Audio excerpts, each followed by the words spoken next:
नमस्कार मित्रों, लेक्चर 5 लंबाईનું માપન। મિત્રો આના પહેલા આપણે એકમની ચર્ચા કરી।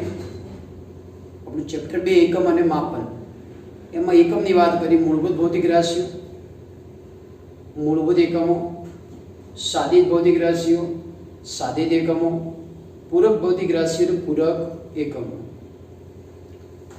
આજનો ટોપિક છે આપણો હવે પછીનું માપન છે। માપનમાં 3 ભાગમાં ડિવાઈડ થયેલું છે: લંબાઈનું માપન, દળનું માપન અને સમયનું માપન। આપણે શરૂઆત કરીએ લંબાઈનું માપન। મિત્રો, લંબાઈના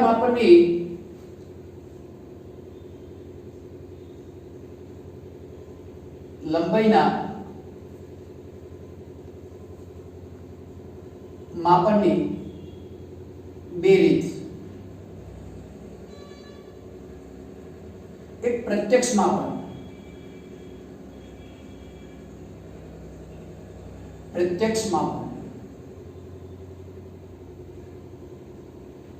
અને બીજી રીત છે પરોક્ષ માપન।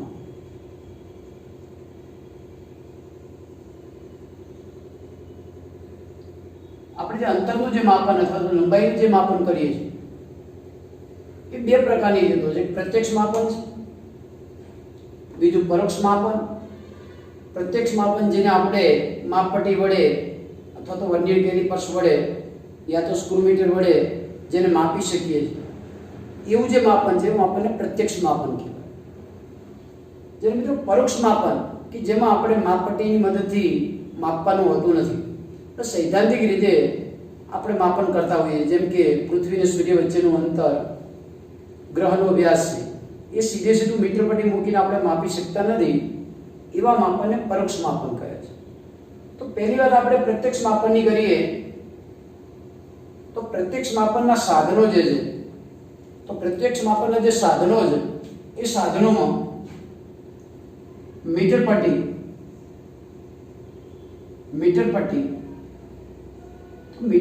મદદથી આપણે 10⁻³ મીટરથી 10⁻² મીટર, 10⁻³ મીટર એટલે 0.001 મીટરથી 100 મીટર સુધીનું જે અંતર છે, 0.001 મીટરથી કરી અને 100 મીટર સુધીનું જે અંતર છે એ માપપટ્ટી અથવા તો મીટર પટ્ટીની મદદથી માપીએ છીએ।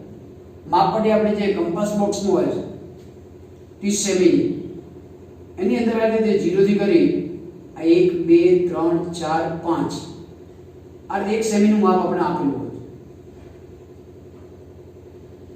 તો આ 1 સેન્ટીમીટર માં 10 કાપા હોય છે। 1 સેન્ટીમીટરમાં કેટલા કાપા હોય? 10। તો એક કાપાનું મૂલ્ય શું છે? એના કરતાં 10માં ભાગનું થાય। કેટલા ભાગનું થાય? 10માં ભાગનું। 0.00 100 મીટર 0.001 મીટર એટલે કેટલું થઈ જાય? તો 0.001 મીટર એટલે 0.1 સેમી થઈ જાય। શોર્ટમાં આ જે અંતર છે 0.1 સેન્ટીમીટર છે। કેટલું છે? 0.1 સેન્ટીમીટર। એટલે આપણે આવું પણ લખી શકીએ સેન્ટીમીટરના કેસમાં કે 0.1 સેમીથી મીટરને સેન્ટીમીટરમાં ફેરવા 100 વડે ગુણવા પડે તો 10,000 સેન્ટીમીટર। આ જે અંતર છે આપણે મીટર પટ્ટીની મદદથી માપતા હોઈએ છીએ। એની મદદથી મીટર પટ્ટીની મદદથી તમે આપણે વાત કરી માપપટ્ટીમાં બે કાપા વચ્ચેનું અંતર કેટલું હતું? 0.1 સેમી હોય। આના કરતાં ઓછું અંતર આપણે માપપટ્ટીની મદદથી માપી શકતા નથી। વધારે અંતર તો ગમે એટલું હોય એ આપણે વારંવાર એનું માપન કરીને માપવું હોય તો માપી શકાય છે। તો 0.1 સેમી કરતા અથવા તો 10⁻³ મીટર કરતા ઓછું માપન આપણે કરવું તો એના માટે જરૂર પડે વર્નિયર કેલિપર્સની। શેની જરૂર પડશે? Vernier calipers.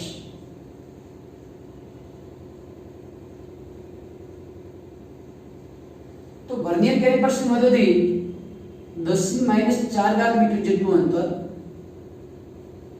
એટલે કે 0.001 મીટર સેમીમાં પેલો 100 વડે ગુણી દો તો 0.01 સેમી એટલે કે માપપટ્ટી કરતા 10મા ભાગનું અંતર માપવું હોય તો આપણે વર્નિયર કેલિપર્સનો ઉપયોગ કરવો પડે. તો વર્નિયર કેલિપર્સ ખૂબ નાનું અંતર માપી શકે. હજુ આના કરતાં નાનું અંતર માપવું હોય તો માઇક્રોસ્ક્રુમીટર અને સ્ફેરોમીટરનો ઉપયોગ થાય છે. માઇક્રોસ્ક્રુમીટર અથવા તો સ્ફેરોમીટર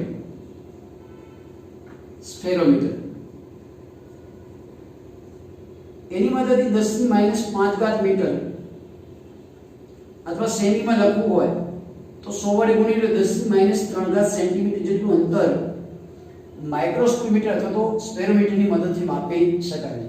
મિત્રો આજે માપનના જે ઉપકરણો છે એ આપણી ફિઝિક્સની લેબમાં અવેલેબલ છે. એના પ્રેક્ટિકલ આવતા પણ હોય છે, એટલે આપણને લેબમાં જોવા મળશે વર્નિયર કેલિપર્સ અને બીજું છે માઇક્રોસ્ક્રુમીટર.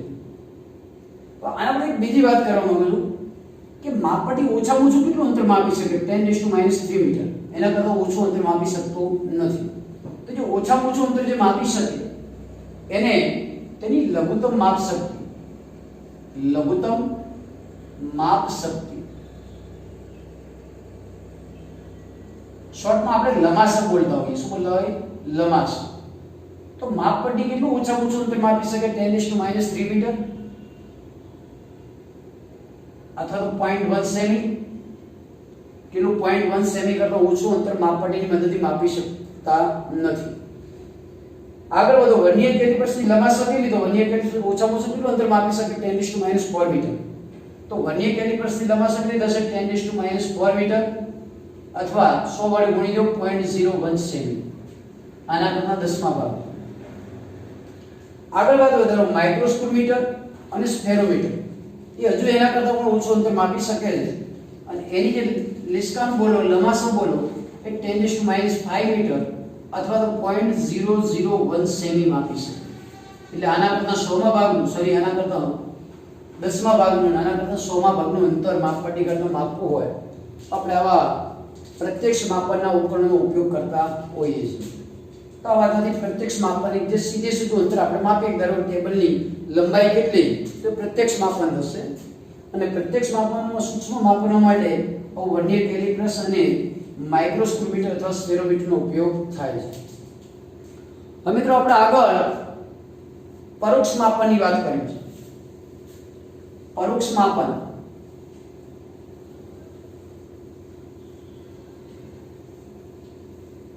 તો પરોક્ષ માપનમાં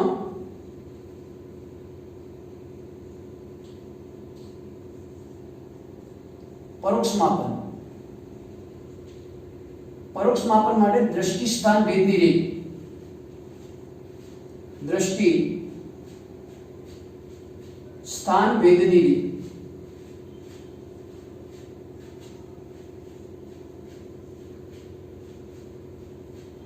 તો પરોક્ષ માપનમાં આ રીત ઉપયોગમાં લેવામાં દ્રષ્ટિ સ્થાન ભેદની રીત.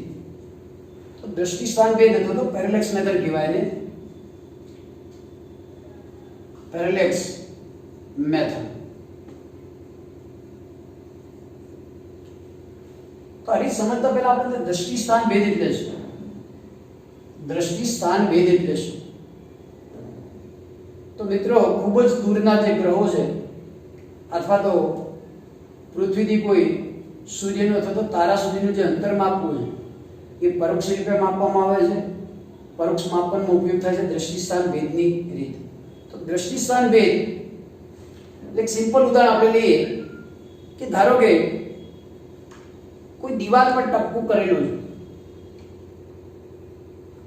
દીવાલ પર આજે કોઈ ટપકું કરેલું છે. પહેલું એનું અવલોકન તમે ડાબી આંખથી લો.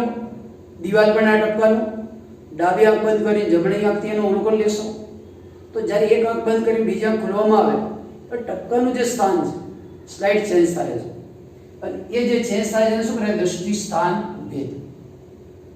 અહીંયા આપણા અવલોકન બિંદુ બે હતા. પેલી ડાબી આંખ હતી પછી જમણી આંખ હતી. આના લીધે થોડું ટપકું ડિસ્પ્લેસ થતું આપણને જણાય. એનું સ્થાન બદલાતું જણાય. એ જે હકીકત છે તો એ જે બાબત છે શું કહેવાય? દ્રષ્ટિ સ્થાન ભેદ કહેવાય. બે અવલોકન બિંદુ વચ્ચેનું અંતર એને પાયો અથવા બેઝિસ કહેવાય. પાયો કહેવાય. અહીંયા પેનની જે પેનનો પોઈન્ટ છે, પોઈન્ટનું અવલોકન વારાફરતી અલગ અલગ આંખથી લેવામાં આવે તો બે આંખ વચ્ચેનું જે અંતર છે એના માટે પાયો ઉપયોગ. તો દ્રષ્ટિસ્થાન ભેદની રીતે સૂર્ય સુધીનું અથવા તો કોઈ તારા સુધીના અંતરની માપનની રીતનું આપણે વર્ણન કરવું છે. મિત્રો એકદમ સિમ્પલ મેથડ છે, પણ આ મેથડનો યુઝ કરતા પહેલા આપણે ખબર હોવી જોઈએ કે ખૂણો બરાબર, સમતલ કોણની વાત કરું, ખૂણો બરાબર ચાપ ભાગ્યા ત્રિજ્યા. ખૂણો બરાબર ચાપ ભાગ્યા ત્રિજ્યા. સમતલ કોણ જ્યાં જ્યાં રચાતો હોય એ હંમેશા શેમાં મળતો આપણને? રેડિયનમાં. કોઈ જગ્યાએ ત્રિજ્યાની જરૂર પડે તો ત્રિજ્યાને કરતા બનાવો, ચાપ ભાગ્યા શું થઈ જશે? ખૂણો થશે. તો માત્ર દ્રષ્ટિસ્થાન ભેદની રીતમાં આપણને આ સૂત્ર યાદ હોવું જોઈએ. ખૂણો બરાબર ચાપ ભાગ્યા ત્રિજ્યા. હવે આપણે અહીંયા અતિ દૂરના ગ્રહનું અવલોકન કરવા જઈ રહ્યા છે. ધારો કે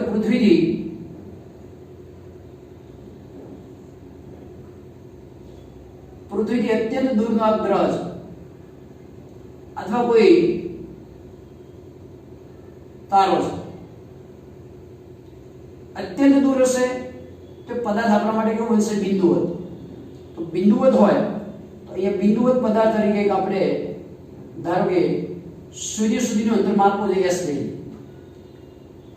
અહીંયા તમે પૃથ્વી પર તો આનું અવલોકન લેવા માટે પૃથ્વી પરના બે જુદા જુદા સ્થળનો ઉપયોગ કરવાનો. શા માટે?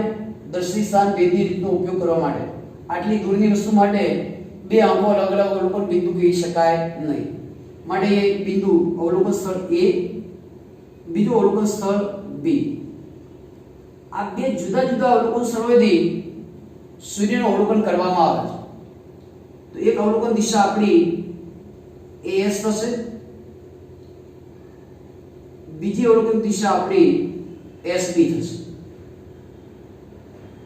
એક વખત અવલોકન A આગળ થયેલો, બીજી વખત અવલોકન ક્યાંથી લેશો? B આગળ. બે અવલોકન દિશાઓ વચ્ચે આંતરતો જે ખૂણો છે, એ ખૂણો જે થીટા છે, થીટાને દ્રષ્ટિ સ્થાન ભેદ કહેવાય છે. દ્રષ્ટિ સ્થાન ભેદ કોણ.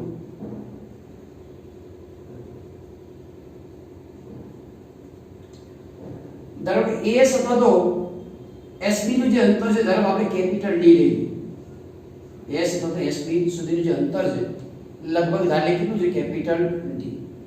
મિત્રો અહીંયા ખૂબ અતિ દૂરના અંતર માટે આ વસ્તુની ચાપ તરીકે આપણે સ્વીકારો તો સ્વીકારી શકીએ. શાના તરીકે? ચાપ તરીકે લઈ શકાય. ખૂબ જ મોટા અંતર માટે આ વસ્તુ સૂર્ય ગણી શકાય. તો ખૂણો બરાબર ચાપ ભાગ્યા ત્રિજ્યા આપણે માપન ત્રિજ્યા તરીકે D જે D નું માપન કરવું. તો થિયરી લખવી તો આ રીતે લખાશે કે આકૃતિમાં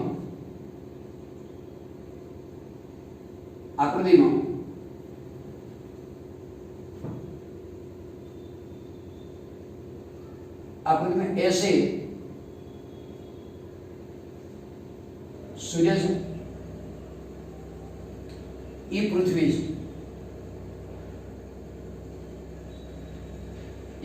છે, દ્રષ્ટિ સ્થાન ભેદ કોણની રીતે સૂર્ય સુધીનું અંતર નક્કી કરવા માટે દ્રષ્ટિ સ્થાન ભેદની રીતે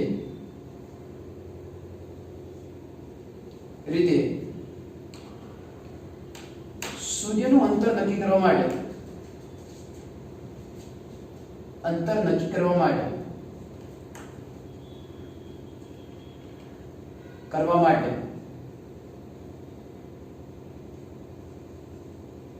પૃથ્વી પરના બે અવલોકન સ્થળો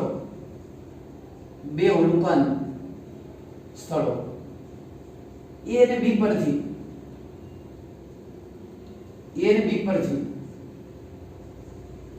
સૂર્યનું અવલોકન કરવામાં આવે છે. A અને B પરથી સૂર્યનું અવલોકન કરવામાં આવે છે. મિત્રો અવલોકન દિશા AS અને બીજી અવલોકન દિશા BS બનશે. અહીં અવલોકન દિશા અવલોકન દિશા AS અને BS વડે આંતરતા ખૂણાને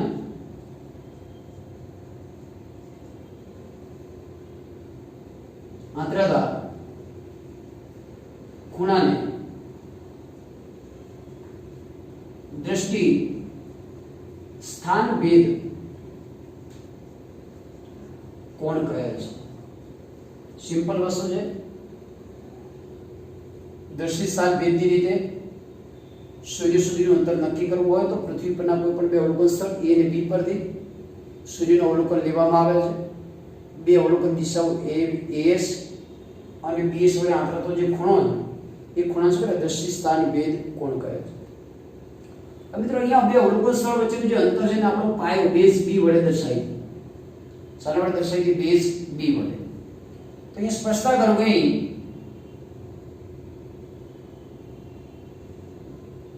આ અંતર ખૂબ જ મોટું છે. એના કમ્પેરમાં સૂર્ય ગણવું હોય તો ગણી શકાય. માટે અહીંયા સમતલ કોણની વ્યાખ્યા અનુસાર ખૂણો બરાબર ચાપ ભાગ્યા ત્રિજ્યા. ખૂણો એટલે દ્રષ્ટિ સ્થાન ભેદ કોણ થીટા, ચાપ એટલે આપણો બેઝ બનશે B, બે અવલોકન સ્થળ વચ્ચેનું અંતર, ત્રિજ્યા એટલે કેપિટલ D બનશે જે સૂર્ય અને પૃથ્વી વચ્ચેનું અંતર છે. જેની મિત્રો જરૂરિયાત છે કરતા બનાવ્યું D બરાબર B/θ. B શું છે? બે અવલોકન સ્થળ વચ્ચેનું અંતર. બે અવલોકન સ્થળ વચ્ચેનું અંતર. મિત્રો હંમેશા થીટા અહીંયા રેડિયનમાં છે. અગર ખૂણો આપણને અંશમાં સેકન્ડમાં કલામાં આપી દીધો હોય તો હંમેશા રેડિયનમાં કન્વર્ટ કરીને કેલ્ક્યુલેશન કરવી પડે. આપણે આપી દઈએ કે બે અવલોકન સ્થળ વચ્ચેનું અંતર આટલું છે B અને બે અવલોકન દિશા વચ્ચે અંતરનો ખૂણો થીટા આટલો છે. તો થીટા હંમેશા શું લેવો પડશે તમારે? રેડિયનમાં. તો D શું બનશે? એ આપણું સૂર્ય અને પૃથ્વી વચ્ચેનું અંતર બનશે. તો એકદમ સિમ્પલ મેથડ છે. ખૂણો બરાબર ચાપ ભાગ્યા ત્રિજ્યા. મિત્રો એ થીટાની વાત કરો તો અહીંયા આપણે આવું કહી શકીએ કે B ની કમ્પેરમાં D ખૂબ જ વધારે છે. B less than capital D માટે થીટા ખૂબ જ નાનો મળે અને માટે સીધું આપણે લખી શકીએ ખૂણો બરાબર ચાપ ભાગ્યા ત્રિજ્યા. તો મિત્રો આ જ પ્રકારની એક ગ્રહના વ્યાસની આપણે વાત કરવાની થાય છે. એ પછીના લેક્ચરમાં આવશે. પણ અહીંયા એક જ સૂત્ર આધારિત વસ્તુ છે કે ખૂણો બરાબર ચાપ ભાગ્યા ત્રિજ્યા. ચાપ આપણો સુરેખ છે અથવા નથી આ અંતરના કમ્પેરમાં આ રેખા સીધી ગણવી હોય તો ગણી શકાય. ખૂબ જ નાનું અંતર છે એટલે ચાપ B થશે અને ત્રિજ્યા શું થવાનું? D. તો B/D. D ની જરૂરિયાત છે જે સૂર્ય અને પૃથ્વી વચ્ચેનું અંતર છે તો કેપિટલ D તમે કરતા બનાવો તો B/θ થશે. હંમેશા આ પ્રકારના એક્ઝામ્પલની અંદર થીટા તમારો રેડિયનની અંદર હોવો જોઈએ. નેક્સ્ટ લેક્ચરમાં આપણે ગ્રહનો વ્યાસ માપવો છે. અહીંથી આ રીતમાં આપણે ગ્રહ સુધીનું અંતર નક્કી કર્યું. હવે ગ્રહનો વ્યાસ માપવો હોય તો આના કરતાં મેથડ ઉલટી આવશે જે લેક્ચર 6 માં આપણે ચર્ચા કરીશું.